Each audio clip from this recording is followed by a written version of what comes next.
Good evening, Craig Allen with ABC News.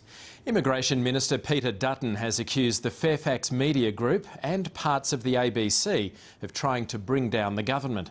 That echoes a complaint that the former Rudd and Gillard governments levelled against News Limited papers.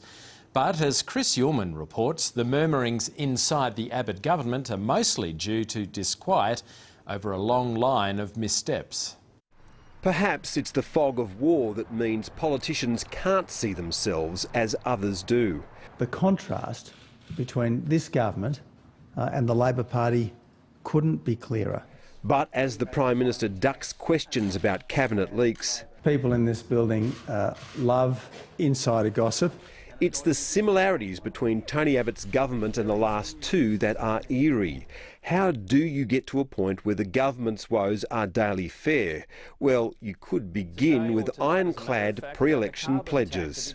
There will be no carbon tax under the government I lead. No cuts to education, no cuts to health. Then talk a lot about distant budget surpluses. The surplus in 2016-17. A surplus of 1% of GDP by 2023-24. Joe Hockey will never deliver a budget surplus. Kevin Rudd and Wayne Swan will never deliver a surplus budget for Australia. Try the impossible. Our laws don't change anything at all about front pages like that. The introduction of a $7 Medicare co-contribution. Retreat. We haven't been able to get everything through. The co-payment is dead, buried and cremated.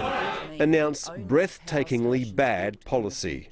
The Citizens' Assembly. Knighthoods in the Order of Australia to Prince Philip.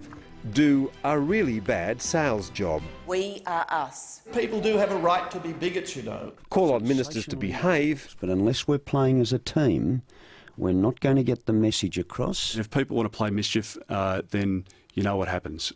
And when all else fails, blame the media. The Daily Telegraph is interested in distorting the debate, purely intended to try and get rid of the government. I think there's a huge move by Fairfax at the moment to try and bring the government down. Along the way, ignore really sage advice. If you want better coverage, you've got to be a better government.